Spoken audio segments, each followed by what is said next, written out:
We hear a lot of perspectives on the Mankind podcast.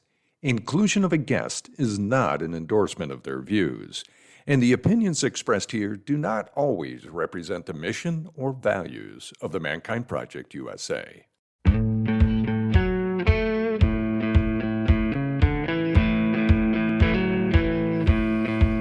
Looks like the rain has gone. Hey, this is Boysen Hodgson, co-host of the Mankind podcast.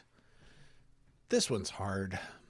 Today with a conversation with my dear friend Michael Russer about death and dying. Now, Michael's been on the podcast before. You can hear him in episode 31, How to Create Extraordinary Intimacy with Brandon Clift. Michael is my colleague, my friend.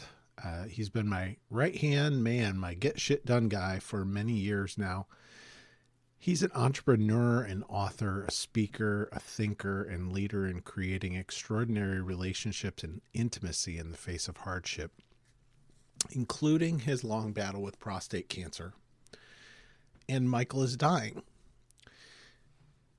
Brandon Clift and I got together with him to talk about living with extraordinary presence and facing life and death with dignity, focused on what matters. And in somewhat of a tradition, I guess, I wrote some poetry for Michael to go with this episode, which I'll read, and then we'll dive in. And in this episode, the three of us start out with a check-in in true men's work fashion. Thank you for listening. I hope you enjoy.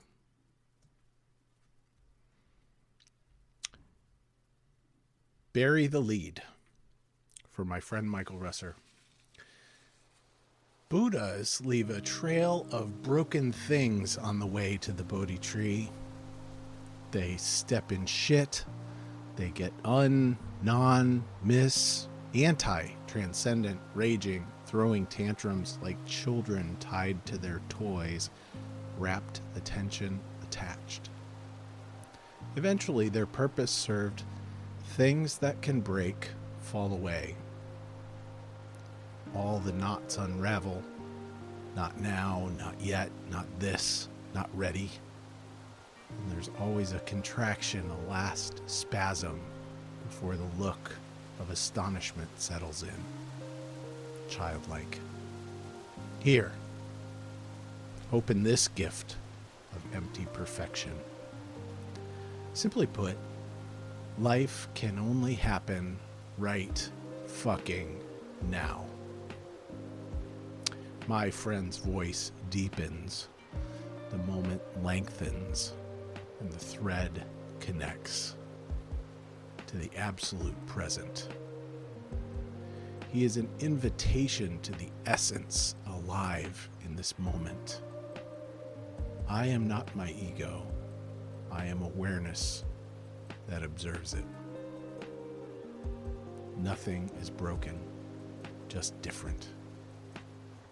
And here I am now, recipient of this gift, when so long I thought I was the giver. Thank you, friend. I love you. That's where I should have started. I've buried the lead. Following the thread that doesn't change, like Stafford's the way it is.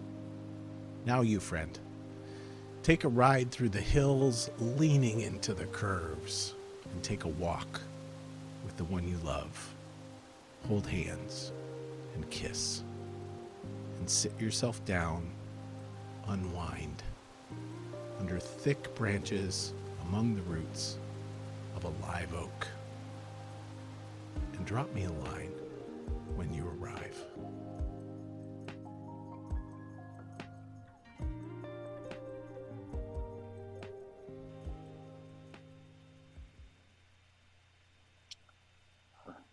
Alrighty.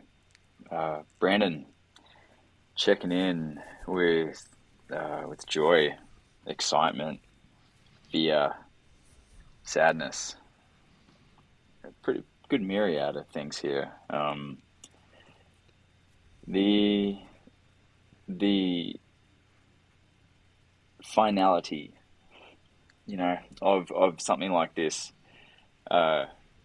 is surreal, strange. Michael, you look and sound the same as I've ever known you, which, first of all, who's your person? Who is your, how do you make this work, baby? So just the joy in thinking about all the conversations we've had up to this point, you and I, Michael, whether on the podcast or not, the levity that you bring to something that has so much weight and implications, that's where the mixture comes from, I believe. And I'm eager. I bet we're going to laugh and cry a lot today. So with that amalgamation of emotions, I am in. I'll pass it to Boysen. Thank you. Thank you. Boysen Hodgson, present. Yeah, sadness. I have sadness. Gratitude, lots of gratitude. Glad we're doing this way, and now. It's sad in my eyes. But yeah, getting present, and we'll touch on one of the many things, but on the wall over here, there's the presence process that Michael Russer wrote and shared with me probably 7 or 8 years ago. Yeah, it was a long time ago. Yeah. It's still hanging on the wall. So, there we are, gifts. So, feeling blessed with gifts, and I'm in. Thank you. Thank you. Oh, Michael, first of all, I am feeling deeply, deeply honored to be with two people I care deeply about. And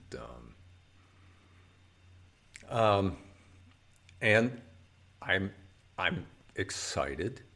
I know that seems weird, but I am excited because this usually isn't discussed in the way we're going to talk about this. And yes, I love an audience. Okay, I know that. And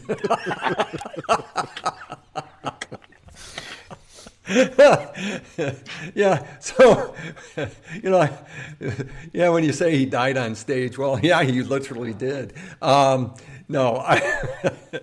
I'm excited, and Brandon, you said, how do you do this? My voice is strong, my spirit is very strong, my body is less so, and every day it's becoming less so, and it creates a cognitive. I find it's interesting because I notice a cognitive dissonance in the eyes of people who meet me, and then find out what's going on, and it's like, what? And I even think about it, and that part kind of scares me because I do have a strong life force, and I'm wondering just how it's going to let go, and that part causes me to pause, and also the going through the inevitable discomfort leading to pain, which can be managed, but we'll talk about that later. In any case, I am deeply, deeply appreciative, honored, and I think this is an amazing and very unusual and unique way to have this kind of conversation and to share it with people. So with that, I'm in. Thank you. Thank you, Michael. I remember we were talking shop about the podcast, and the idea just kind of came to me, but it was so uncomfortable to ask to even do this. And I think I knew in your company I could fumble into something like that. And I was just like, to me, it sounded like, hey, Michael, before you die, can we do a final interview?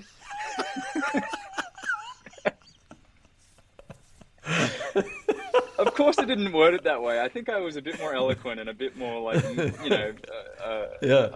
don't know. I think I took more care in how I presented it, but that's how it felt when I said it. Yeah. Yeah. So here we are. Yeah, so here we are. Here we are. Yeah, For those bit of history, I don't have as long a history with Michael as Boysen does, but it's definitely got a lot of substance in the time we have spent together. Michael's been engineering this show from day one, making us sound smarter than we are. I don't know, I get in trouble for saying that, but you do a some great of us job. anyway. Some of us, yeah. Ow. So we. By the way, I'm going to be editing this one, just so people know. There you go. Okay. There you go. Perfect. Because I know in that case, then no punches are pulled, nothing's getting cut out. That's right. That's right.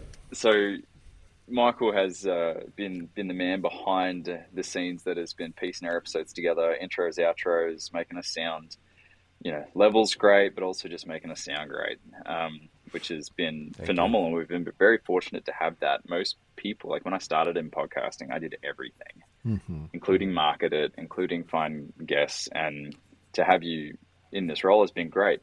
But I would say easily that majority of our conversations have far exceeded the time we've spent talking shop.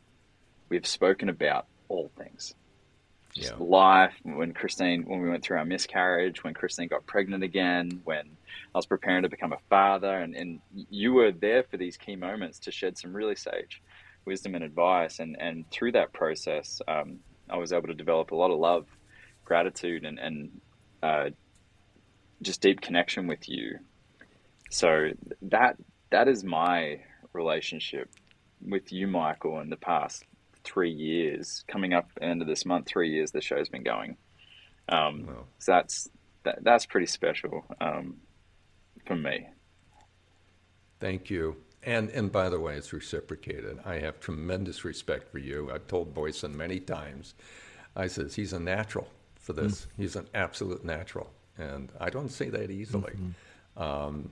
And so, no, thank you too. Thank you for what you guys do. Thank you for what you do, Brandon. You put the energy behind this podcast, and it's a joy to be part of it. And my only regret is that now Boysen's make me write a standard operating procedure to replace me for the editing. In fact, I'm writing SOPs for everything I do. We'll get there. I wish we could make you like Jarvis from Iron Man. Oh yeah, like an AI that is just there to give a shit like when you want to, and to say things with very certain terms. We forgot something. Wait, back up, rewind. Welcome to the Mankind Podcast. Oh yeah. The show where we break the molds of modern manhood. To prove that there's more than one way to be a man. And if you're just joining us for this conversation, you might have already gathered that today we're going to be talking about death and dying. So this is, if you're driving a car, be aware of your surroundings, be conscious of where we're going. We're going to be talking about death today. It's going to be a very open conversation. We're going to go places that we don't know where we're going. So be aware and make choices for yourself. Thank you. So Michael, tell us about a couple of things that light you up. Oh, yeah, that's easy. When I see little kids, because I have 2 grandkids, Hadley's 2.5 and she has 2 speeds, 0 when she's asleep, 200 when she's awake. And in fact, last night they were having dinner. We do WhatsApp chat, and she's sitting on the chair. She's learning potty training, so no bottoms, just the top. And she calls me Tupa. That's the name she gave me for grandpa, and which I think is really cute. And no, her other grandpa is not named One Pa. His name is Pa. I was like, do people think she's calling you Tupac? No, definitely not. No. In fact, when she's feeling a little cheeky, she goes, "Hey, Toop." So anyway, she moves over on her seat and says, "Tupa, you sit here. You sit here." And this is over WhatsApp. And so kids, because of their innocence, light me up. Oh my God. My partner, life partner, Jacqueline, will tell you every time we go out for a walk and we run into kids, oh my God, that lights me up. And nature, going hikes, which are more difficult now, that lights me up. Being with my partner as often and as much as when we both work from home, and Boysen knows this really well. I mean, we hug and kiss and tell each other we love each other probably 20 times a day. And what we did for Valentine's Day was literally lay in bed for 3 hours and just snuggle. That was an awesome Valentine's Day. So that lights me up. And my friends who I know I can be authentic with and really be who I am without feeling judged, that lights me up. And so, and tremendous gratitude for just the way my life, the last 10 years especially, since I've met my life partner, who, by the way, and I don't know if you guys, I think Boysen knows this, I met Jacqueline 16 days after I did the New Warrior Training Adventure. And I know for a fact, if I had not done that, we probably wouldn't be together today, because how can you maintain such a deep connection with someone you love if your heart is closed to half the human population like mine was? And so the New Warrior Training Adventure, and no, this is not a plug, the New Warrior Training Adventure literally transformed my relationship with men, and that's why Boysen and I say I love you. We're on Zoom 3 to 5 times a week, and everyone, it's like I love you. And I can't tell you what that does for me. That lights me up, having these kind of relationships. So I could go on and on and on, but I know we have other things to talk about. You missed one. It's got 2 wheels, and you just have to... Oh, yes. Okay. I ride a bitchin' beast of a motorcycle. It's a Ducati. It's something I've lusted after most of my life. I've been riding bikes since I was 5. Came out from upstate New York to California in 4.5 days on a little 350 two-banger. I ride a Ducati X Diavolo, beast of a machine, and I love it. I like to say when I ride, I'm one with the machine, but as long as the wheels are still turning, that's a good thing to say. It's when they suddenly stop and you're one with the machine, that's not good. So yeah. That was not a plug for the New Warrior Training. If you or anyone you know is looking to up level, links and find a New Warrior Training near you. Right. Links are in the show notes. That was actually a plug. that'd be a funny part for you, Michael, because you do the voices of our adverts to chuck your plug. That's true. Actually, we've never plugged the New Warrior Training Adventure specifically. Okay. Well, specifically we do it in the podcast, but not in the little ads. Well, yeah, but maybe you want. I can still do the voiceover. Well, let's set this up, Michael. 3, okay, 2, 1. Oh no! Wait a minute! No, I'm not going to do this from that. No. I'm not telling you to do it live. I was just giving you a setup to put it in after the fact. Oh, there you go. Okay. Oh, I see what you're saying. Yeah. Gotcha. Yeah. Okay. So, got it. Well, okay. Take 2. 3, 2, 1. Enjoy this advert from Michael's sultry voice for the New Warrior Training. We've got to do now that. Okay. we need to go back. Now we need to go backwards. Yeah. So some of the folks that are listening to the podcast will have some familiarity with your story. And can you tell a little bit of your story about where you are and where you came from? Dying to live. Your dying to live story. Oh, dying to live. Yes. Okay. So, in fall of 2011, 11 years before 2011, fall of 2011, I told my wife at the time that when my kids were young, I says, when our son, who's the youngest of the 2 kids we have, who's now 30, I said, when he goes off to college, I'm leaving the marriage because it just wasn't working. And I did. And in that process, I went through a series of major transformations. A year later, I went through the NWTA. But someone actually helped me open my heart. And it was interesting. Prior to that, I'd been a very frustrated, angry, driven human being who did not like men or trust men. And I was an entrepreneur. I was an international speaker. I was all these things.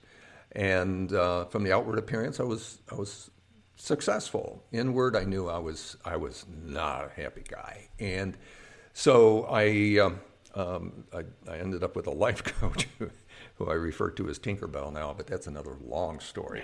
And after many psychiatrists, therapists, life coaches, and everything, she said, Michael, it's very simple. I said, your heart's not open.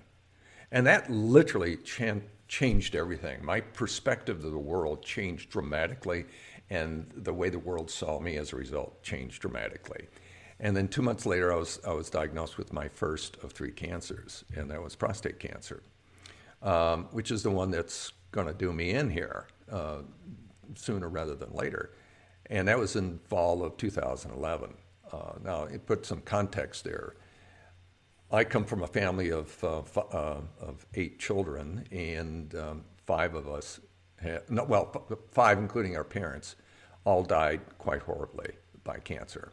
And by horribly, they went through a really awful process, and a process I choose not to do.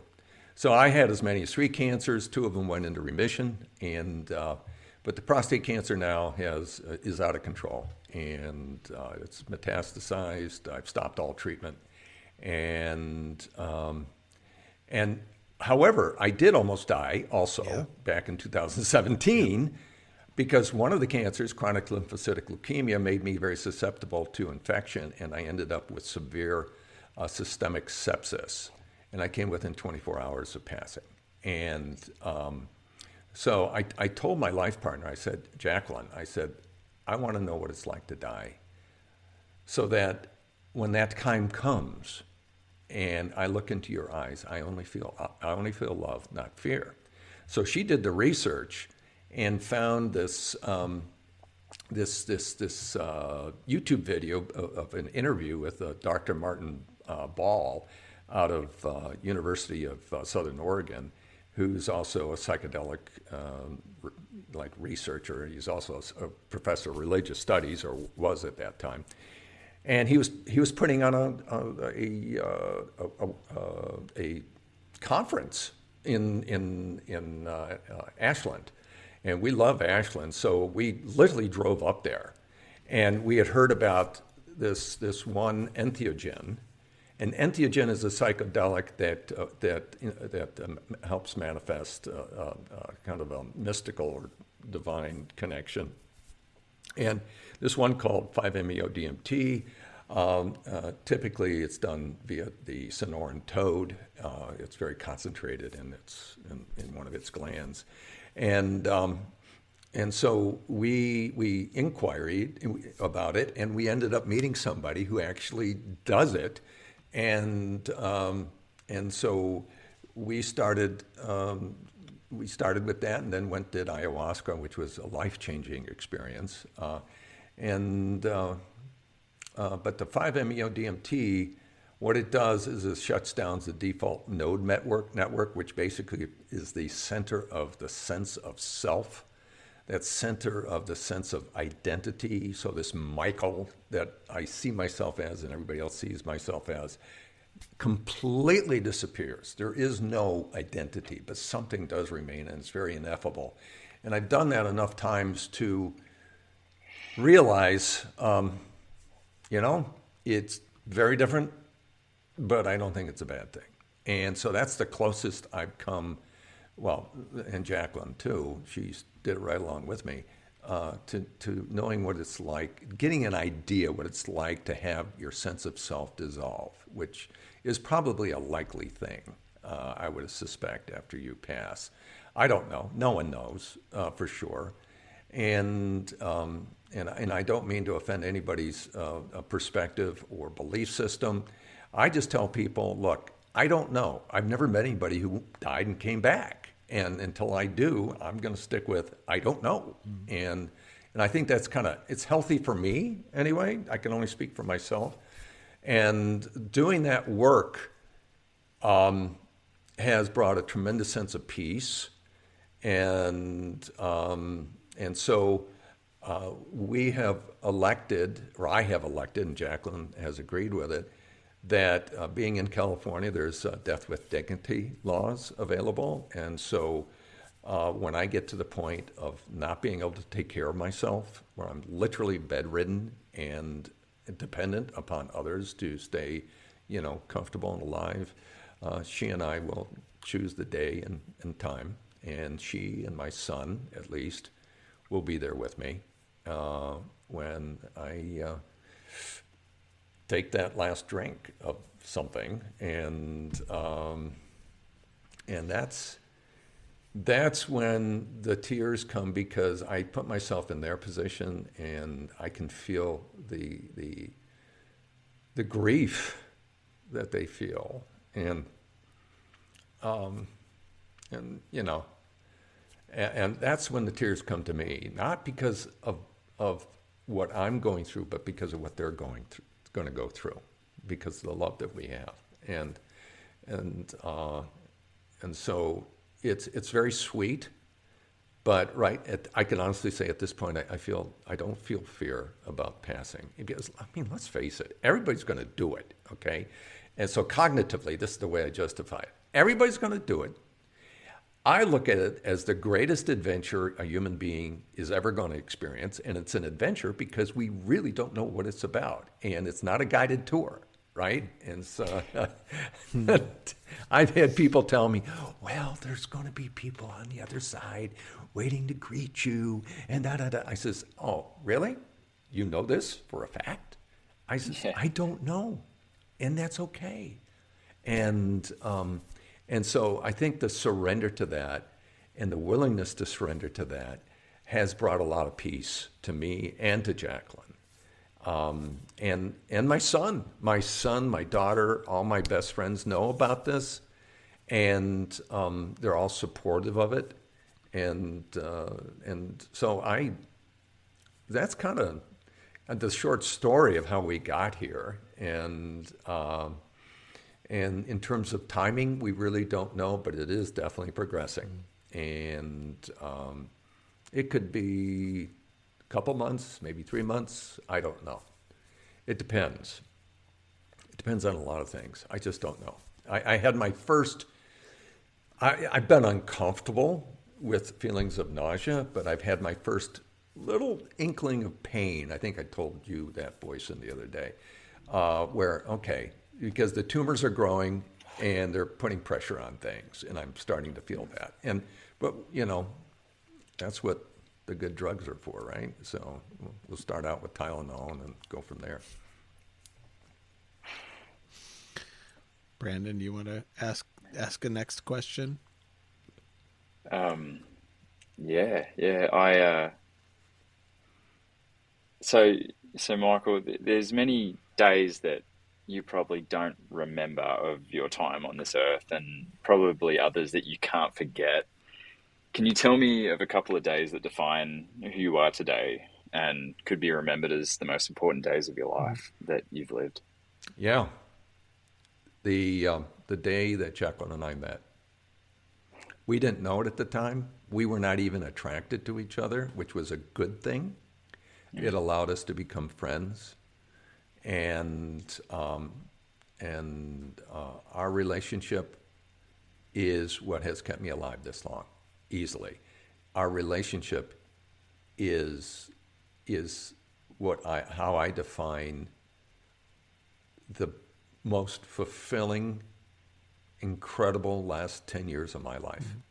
And all the bullshit and all the crap and all the whatever I had to go through for the first 60 years of my life, if that's what it took to have this kind of relationship, and she and I both have grown so much, and we're so fortunate that we're able to grow together, because a lot of times when the couple grows, and each one grows, it's not always together, and we're very fortunate that this is the case. And that is absolutely. Now, some people will say, oh, it's the birth of my kids, and oh, it's the birth of my grandkids, and da-da-da-da-da. I'm not going to bullshit anybody here. It's my life partner. And I love my grandkids. I absolutely adore them. And I love my kids and I love my friends. But my life partner and I, the relationship we have, which Boysen perhaps knows more about, because we've been together longer,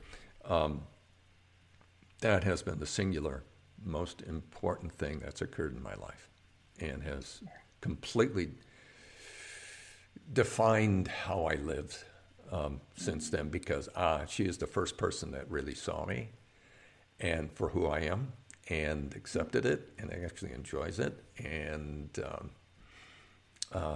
it's reciprocated, and to be seen at that level is so special, so powerful, with incredible gratitude for that. And I've learned to love without restriction. And for me, that's everything. To love without restriction. Mm-hmm. With respect to Jacqueline's process and whatever boundaries there may be there, can you share some insights as to what it has looked like for her since you've kind of gotten the news and been given a kind of a rough timeline? How's she doing? Jacqueline has her moments of tears, and I'm going to so miss you. This place is going to be so empty, and she's probably not going to stay here. In fact, I'm certain she's not going to stay here because of the reminder. And frankly, she will blossom on her own. I know this. I know this for a fact. She will blossom on her own.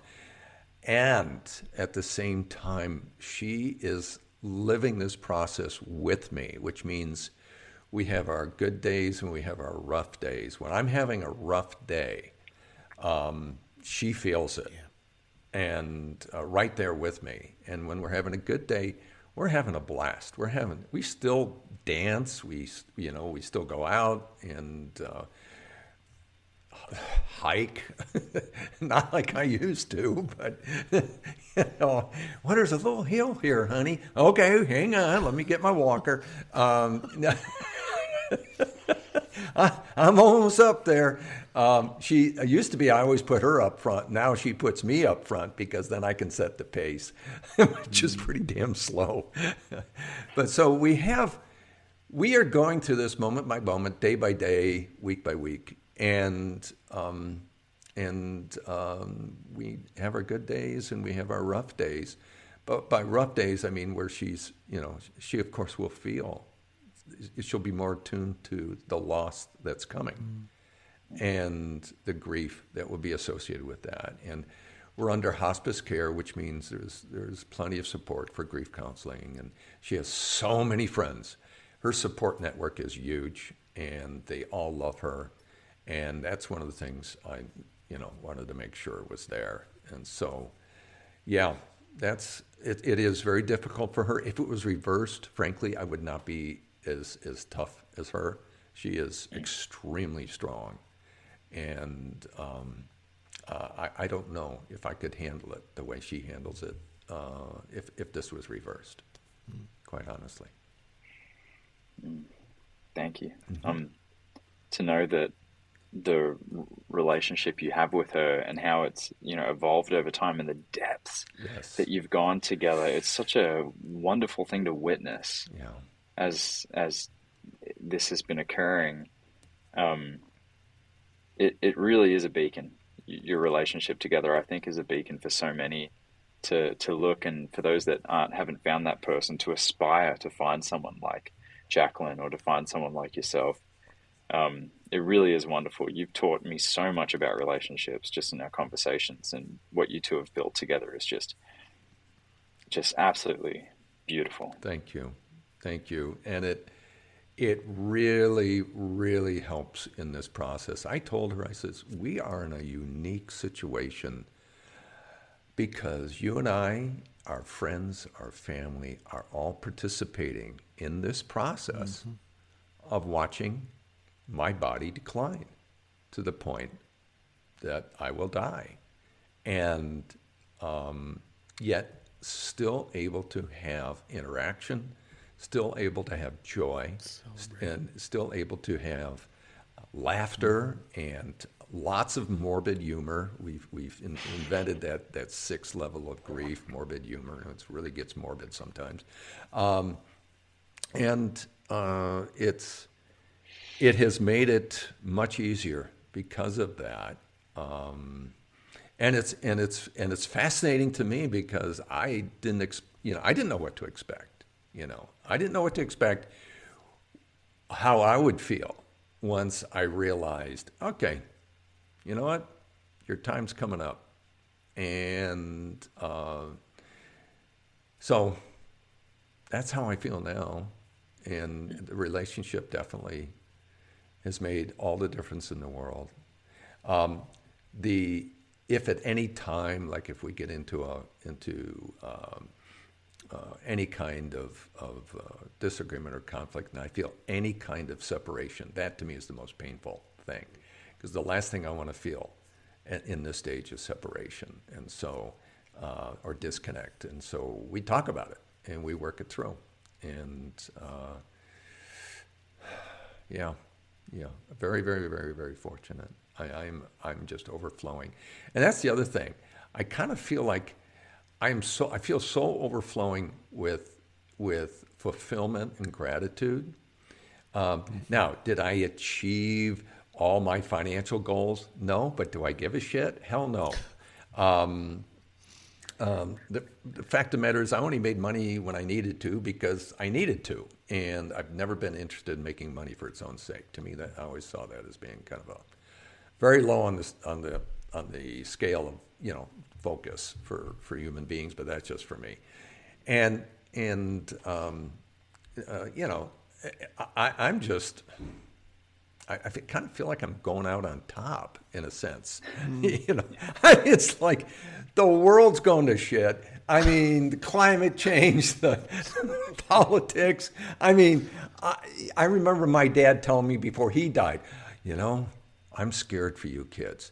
Well, Dad, if you saw what was going on today, man, you'd be rolling over in your grave. It's just like, oh my God, I feel the same way about my kids, my grandkids, and their kids and grandkids. Oh, and so that's how I that's the biggest fear I have is that. But you know what? Somehow they'll work it out.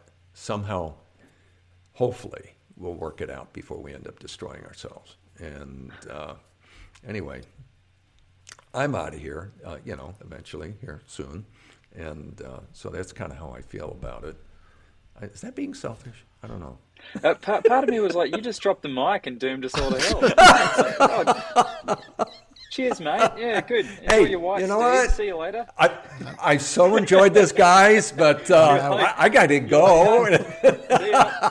Suck shit. Bye. Oh, God. It was not intentionally nasty.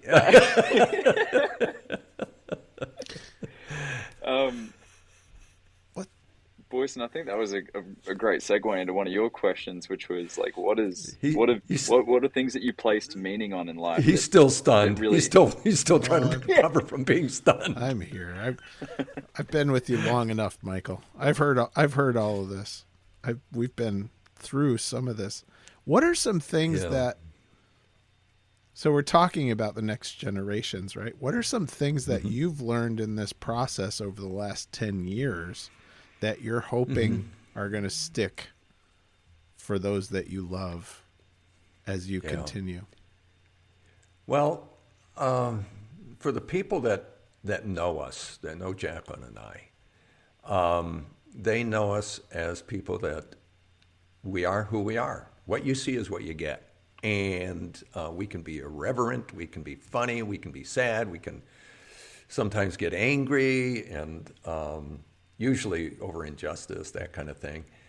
And my biggest hope, and for not just my kids and grandkids and my friends, is the thing that made all the difference in my life, and that is opening up my heart and being authentic, not being afraid to be who you are. And Boysen knows this. I have, and he's seen it. I have this picture of me as a 3-month-old. And I'm kind of like this, right? And I was just, here I am. I'm ready for the world. And I remember telling my ex-wife, I found a picture halfway through our marriage. I says, you see this guy right here? I said, that's who I'm going to become. He was perfect. He came into this world full of life, full of everything, and then fucking life happened. Fucked everything up. But I'm coming back to that. And do I have to hit beep when I do the edit on the time I say the F word? Fuck no. Anyway, we never covered that in the SOP. Anyway, so I feel that for the most part I have achieved that. And Boysen, you remember all the purpose summits and everything else like that. And I remember my conversations with some of the other men who were involved in it. And I said, I define purpose differently than most people. I don't define it as a doing. I define it as a being, a state of being. And my purpose, and it changed everything, because otherwise I was just kept chasing a rainbow. Now, mission's a different deal.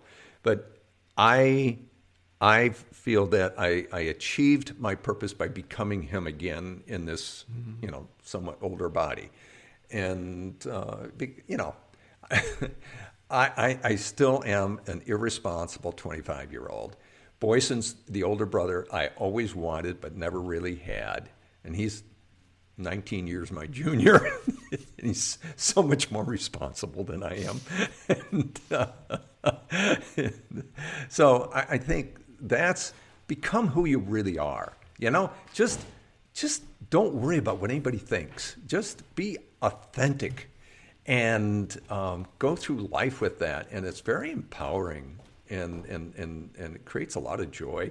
And yeah, I know people that have known me prior to then they see me and they don't recognize me, and that's okay. That means because I was not authentic before. Mm-hmm.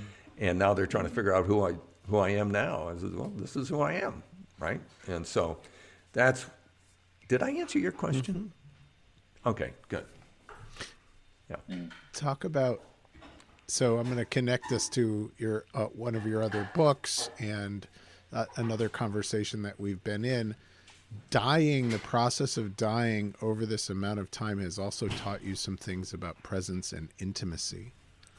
Yes. Dying is, hang on 1 second. You're not going to turn that on, are you? Okay, good. I thought she was going to turn on the blender. She's like, I'm sick of talking about dying. Yeah, being present for me is, it's like the ultimate state of being in terms of creating a space for someone else, not just yourself, but anybody else. It's an invitation for them to be present and fully authentic. And when that happens, wow, magic happens. And all of a sudden, you start seeing people for who they really are and appreciating them for who they really are. And that has allowed Jacqueline and I to achieve levels of emotional intimacy that we never expected to exist. I mean, we still talk about it. It's like, how did this all happen, right? I mean, we feel so fortunate. But it did take work. Yeah. It takes work because presence requires a willingness to be completely vulnerable and without judgment, expectation, distraction, and attachment to any outcome. And so imagine being in that state where you're fully there, you're fully aware, but without judgment, expectation, distraction, or attachment to outcome, and no judgment. And that's a very inviting space for another human being to experience. And it also implies that to fully experience that space, they sort of have to meet you there, right? and if they accept that invitation, and not everybody does, when they accept that invitation, it's a beautiful thing. I mean, Boysen and I have that process every time we get together. We become present, we check in, and I look forward to our meetings all the time. In fact, the week that I had family visiting last week, we didn't have any meetings. I said, "Hey, I'm missing you." He says, "Well, we can do a check-in." I says, "All right." So that's how powerful presence can impact your relationship, can impact just your relationship with anybody, including your spouse or your life partner. We're gonna have to link your TED Yeah. Talk in the show notes. That was amazing, and as well as episode 31 of the show, How to Create Extraordinary Intimacy. That one knocked it out of the park too. Well, maybe we should let people know, give a little context. Because it was prostate cancer, I have been clinically 100% impotent for the entire time of our relationship, for the 10 and a half years we've been together. And yes, we experience extraordinary emotional intimacy, but that has also allowed us to experience extraordinary physical intimacy as well, and which is kind of a mind blower. Mm. So what I want to, I think, say, and you kind of brought it up, is you're like a walking invitation to presence all the time. Most of the time, and I there are exceptions to this. And one of the things I learned through a journey on sacramental substances about a year ago is that I kind of came into this world being very sensitive, empathic, and strangely enough, extroverted, which is a weird combination. But it means that I can pick up vibes from people very quickly. So and because of the nature of my family upbringing, I'm particularly sensitive to vibes of people who have agendas that are not necessarily honorable. And so if somebody just walks in a room, I can pick up their vibe really quickly. And in that case, I will withdraw, and because I really don't want to be around them, and because the wall goes up, and but if I don't sense that, then yeah, I'm just who I am, yeah. So I wanted to be honest about that. There are times if I pick that vibe up about people, I'm very I've run into my share of sociopaths. Let's just put it that way. That's something that you've shown me over and over again, is just that willingness to be the invitation and create the space for me to be more present. Because, yeah, you said, we check in at every meeting, but, what you didn't say is that you have to kind of reel me back in pretty much every, Boysen, where are you? You're distracted again. You're multitasking again. And you also misspoke. You said that I'm so much more responsible than you. What you meant to say was so much more repressed than you. Hey, I love you, brother. I want to paint you in the best light possible. No, don't blow smoke up his ass. He's repressed. No. He's East Coast. I don't want to use the word conservative because you're not. You're so progressive, which I love. It's.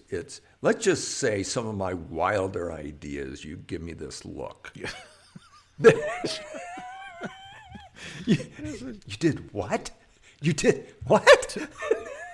I know the look. I know the look. Sometimes Boysen never responds immediately. He pauses, and he kind of looks down. Yeah, and he's like, "That's the one right there." Yeah. You said what during an interview? You're inviting who on the podcast? Well, what I like is when I start going off, and sometimes I do go off in the wrong direction. He'll go, "Michael, just stop." Okay, and I do. I usually do. I don't argue with you. Yeah, I have too much respect for you. Too many Protestant priests in my genealogy, I think, is what something got passed down. That's all right. Michael, quick question. Do you believe that we here are here for a reason? That's a very philosophical question. You mean being alive for a reason? Well, I mean, whether it's to touch someone, whether it's to learn something, whether it's to make a big or small impact, like... Okay, so I'm going to step back a bit and just based on some of the experiences that we've had, it's just, I tend to believe that reality, because what you're talking about is a model of reality. And the model of reality is, why are we here? That's part of that model, right? I think reality is so vast, so beyond our possible comprehension that our brains would explode if we just got a little too much of a glimpse of it. And that's my way of answering. I don't know. I think to say, of course, yeah, we have our purpose is to do this and this and this. I don't know. I just know what my heart responds to. And I listen to my heart. When I listen to my heart, it never goes wrong, ever. My head fucks me up all the time. But my heart, no.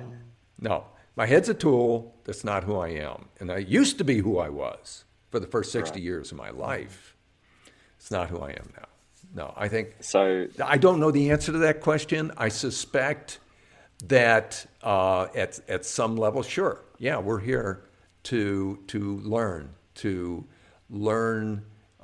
love, learn to be clear about, the fact that we're part of this grand scheme of things, part of nature, part of the universe. We're made of freaking stardust that exploded billions of years ago. I mean, think about that. I mean, everything. This microphone used to be part of a supernova. And, I mean, when you think about that, that's pretty wild. And so I think what we're doing is we're evolving as a species, and we're seeing the darker side of our species right now, kind of kicking and screaming because we see a lot of greed, we see a lot of power grabbing, and I think that comes from fear. We were given an extraordinarily powerful survival instinct, and which is not so strong in me right now. I don't need or want to survive that strongly. I feel I've done what I've come to do, and as far as I can. Now, if by some miracle, and Boysen knows this, and this is kind of weird. This is going to sound weird to people listening to this. If by some miracle this goes into remission, I don't think it will, but if it does, now that scares me, because then it's like, what do I do? But if that goes into remission, I'm just saying, I'm still not taking any drugs, pharmaceuticals, and I better be healthy because I got work to do. Right? It's like if your body were to punk you. Yeah, right. And I was saying to Boysen on a call this morning, I said, Boysen, wouldn't it just be Michael's thing to totally pull a rabbit out of a hat with this, and in 3 months' time, it's like, hey, Michael, how you doing? Oh, I just got a bagel, feeling good, You just go riding again. So that's all. Just go right. Yeah. Top that thing out. Yeah, I haven't quite put the ad in the paper yet for the bike yet. I still think if the weather can warm up a bit, I still may have a ride or two left. Yeah. Michael, then let me ask your heart this question. Okay. So Michael's heart, for the people listening that don't always understand what I'm saying. I love it. Michael's heart. Your heart. Heart. What would you say are some of the reasons? What would you say are some of the reasons that Michael has been with us? With mankind? No, with us on this life. Oh, Everyone you've graced, everyone you've touched. the only thing I could say is becoming that person I was born as, that 3 month old who was so full of life, so full of enthusiasm, you could see it. And Boysen seen the picture. That is the reason, I think. And in being that person, when I meet people and my kids and Jacqueline will tell you, I am not shy about starting conversations. And in fact, when I was a speaker, we'd take our kids, if it was a nice location someplace, and we'd go into an elevator and my kids would say, Dad, don't talk to anybody. Dad, don't talk. And of course, it never stopped me. But so I think it's, for me, I used to think that, okay, I had to change the world, blah, blah, blah, blah. That's just the ego, thinking, because I felt, like that's what I had to do. And, Jacqueline and I tried to go on the circuit to talk about, intimacy and all those things. And we realized it's a subject not everybody's, in fact, relatively few people are ready to hear at the level that we can explain it. So we decided, screw that. We'll just be who we are. And the people we run into will either learn from it or they won't. And that's the way I feel about myself and my life right now, is that, I think I demonstrate a certain way of living life that could be useful to other people if they're willing to recognize it and maybe use it some way. But I'm not here to proselytize about it. And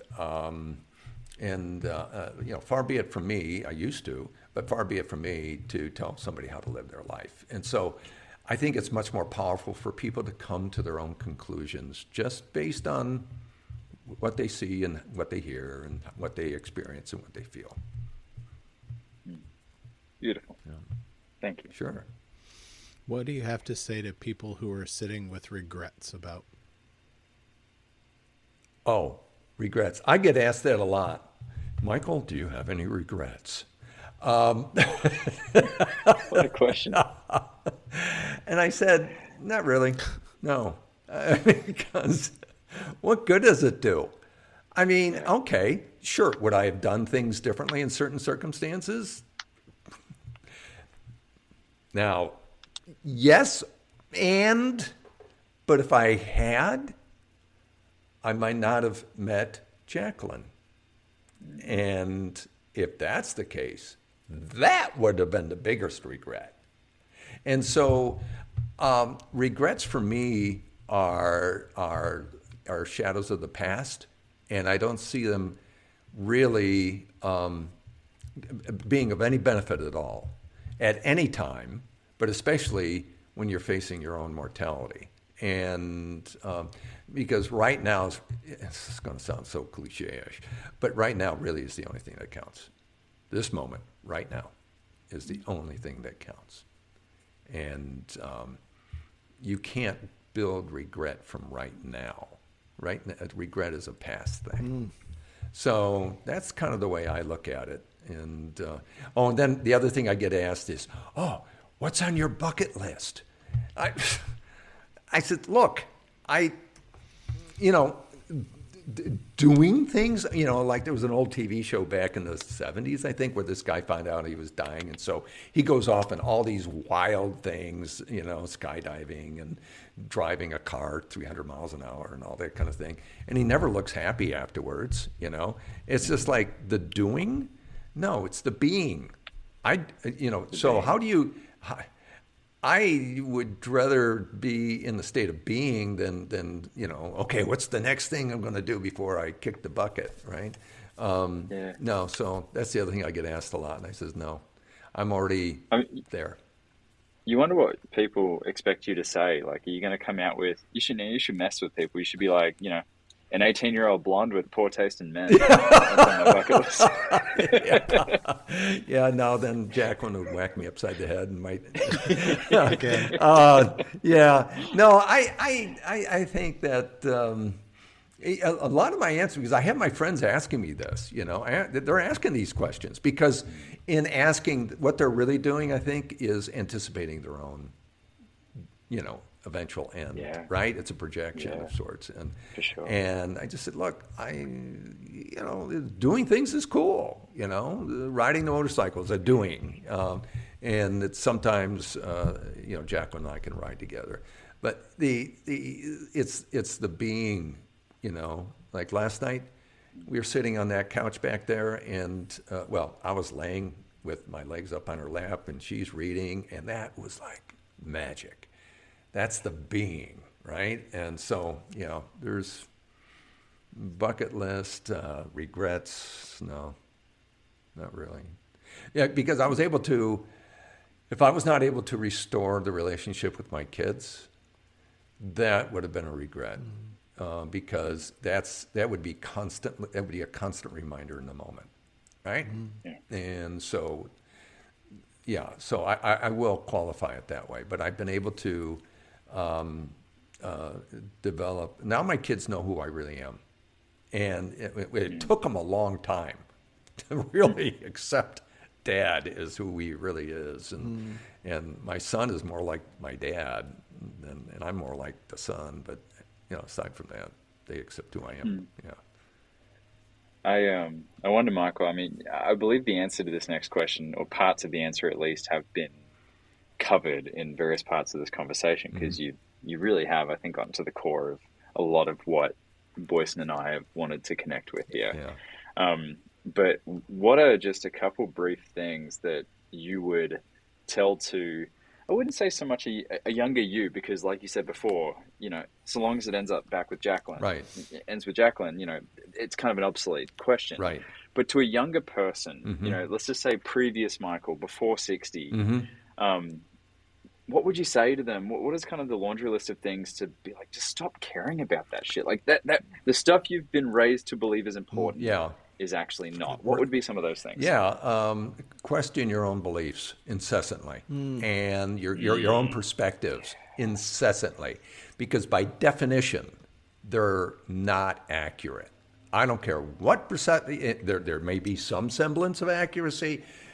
And one of the things I've learned, Jacqueline and I have learned going through all these sacramental entheogenic experiences, is that there are perspectives that are totally ineffable and very, very different from what our culture and our society and our upbringing and our schools and our religions and, don't get me started on religion. But anyway, is... learn to trust yourself. Listen to your heart. Your heart will not steer you wrong. And but at the same time, be situationally aware. And I was born with situational awareness that got fine-tuned, and it's been very useful, and it continues to be useful. But it is. It's really. Be true to yourself. Find out who you really are. Be as authentic with yourself as you possibly can. And in that, the world will start unfolding for you, because it will see you differently, because you're seeing the world differently through the lens of how you see yourself. Beautiful. Thank you. So after all that hippy-dippy spiritual wisdom that you just dropped on us. Jesus. For Christ's sakes. I also want to point out, like, I also want to see you fully as who you, in who you are too. Like, you are all that. You are the giant perspective. You are the ineffable. You do bring all of that. And you also bring some incredibly precise accountability, and like, your authenticity as you speak about it isn't just like It's not an airy-fairy concept. No, it's not. Accountable. I see where you're going with it's this. it's integrity. It's like truth telling. It's keeping your word. It's like all of those things. Thanks for reminding me. Yeah, because I am that way, and I get very annoyed when people aren't that way. And it is. If you say you're going to do something, you better fucking do it. And if you can't do it, you better let everybody know that let everybody know ahead of time why, and say what you're going to do to fix it. And being your word. That's the very definition of integrity. And so, yes, accountability, integrity, those are extremely important values for me, and have been for most of my life. Yeah, for most of my life. I carried that through. I was just angry about it, prior to all this. Very angry. And when I had my various businesses, the only good competitor was a bankrupt competitor. And that's how, I was full blown. Very zero sum. Zero sum. And I'm not the zero one. Yeah, that's yeah. Dog eat dog. Yeah. And it was not fun. It was rough. It was rough on me. It was rough on my family. And but accountability, integrity, those are crucial in all of this. And I know it can sound very airy-fairy with you listen to your heart and all that, but at the same time, there's the context, right, in which you have that. Yes. Yeah. The context in which you got kind of like the kind of polarity of like the masculine and the feminine kind of aspects, and there is that hardline element of authenticity as being of your word, who you are. Yes. Firm. And in who you are. You just reminded me of something, Brandon. And Boysen knows this because it's in the book that Jacqueline and I wrote, that I fully embrace both my masculine and my feminine. I have a very strong, both sides. I have a strong masculine at times, and I also have a very strong feminine. And it's I love that side of me. I love both sides of me, and to be able to recognize, and I think this is very particular from men, I think, because in our culture it can be hard to even accept it sometimes. I embrace it. I welcome it. And I told Jacqueline, in fact, it was last night, I told her, I said, listen, if there is such a thing as coming back, and I'm going to come back as this lithe, short-haired, very athletic, blonde woman, and I am going to search you out, and I'm going to see if I can have you switch teams. Yeah, right then and there. That's not coming back, Michael. That's called possession. Oh, yeah.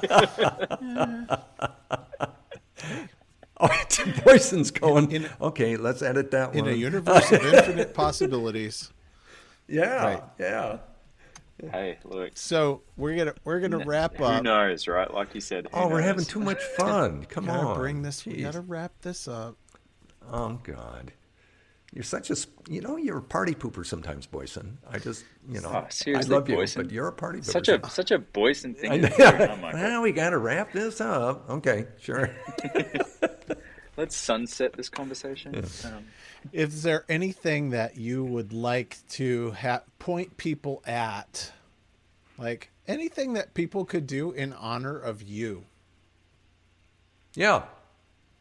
Yeah. If they feel so inclined, okay? I absolutely love the mission of the Mankind Project, and this is not a plug. I've been so fortunate and grateful to work with Boysen, under Boysen, for these years, and that has been a massive blessing for me. And I believe in the mission. I so believe in the mission, and I think it is so crucial. So, if you're listening to this and you're not involved in the Mankind Project, take a chance. Check it out, because I wouldn't be able to have this conversation we're having right now. I would not be able to face my own death the way I'm facing it now. Jacqueline wouldn't be able to face it with me the way she's facing it with me now, and my kids and my friends, if I had not been involved with the Mankind Project. It has been integral to my growth and the expansion of that, okay, here's a touchy-feely thing, but my heart, it just expands, and I've seen the work as I get to interview, or until someone else takes over my job, I got to interview the NWTA graduates who bring me to tears when they tell me about the before and after. So yeah, if you want to support something in my memory, first of all, thank you. And second of all, make it towards the Mankind Project. I cannot think of a better way to contribute to something than that. And I mean that sincerely. There's nothing else. There's plenty of money in cancer research. There's plenty of money in all this other stuff. Not enough money for MKP to do the mission that it needs to do, and the mission is that important, especially now. Thank you. Thank you. Mm-hmm. I love you, Michael. Love you, Boysen. Love you, Michael. Oh, I love you too, Brandon. I love working with you guys, and you're so much fun, and you actually laugh at my jokes, and that makes it even better. It goes all ways, mate. We're all parents in this room here, I know. so we're all dads. Yeah, and we've all stooped to the level of dad jokes, and at least we can support one another. That's right. That's right. That's right. I am so honored that we're able to have this conversation, and I hope that those that are listening to it, they find it beneficial, they find it encouraging, they find it in it in some way that might reassure them that when it's their time, because it's going to be that time for everybody eventually, when it's their time, it doesn't have to be one of fear. It doesn't have to be one of regret. It doesn't have to be one of terror. It can be something quite beautiful and shared with those that we love. And so that's my hope for the impact of whoever's listening to this. Thank you.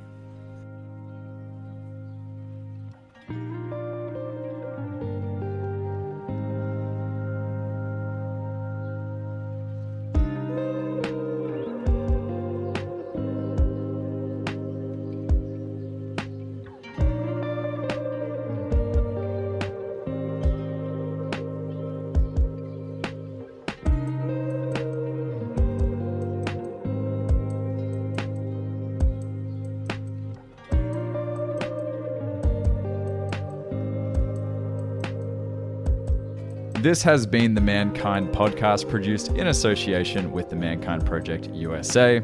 I have been your host, Brandon Clift, and I personally want to thank our guests for joining us today and imparting their wisdom from their experiences in this amazing journey called life. Special thanks, of course, goes to my incredible team, Marketing and Communications Director Boysen Hodgson, producer and editor of this episode, Michael Russer, who makes me sound so much more intelligent than I actually am, so of course, special kudos goes there. And if you've been enjoying the music throughout this episode and all of our episodes, check out Jim, Donovan, and the Sun King Warriors. I have links to them in the show notes. Now, the fee for this episode is simple. If you found gold and insights that you believe could benefit your loved ones and those you care about, be sure to share it with them. And of course, remember that life doesn't happen to us, it happens for us, so long as we rip the pen out of fate's hand and become the author of our own story. So my friend, pick up the pen and we'll see you next week. Lots of love.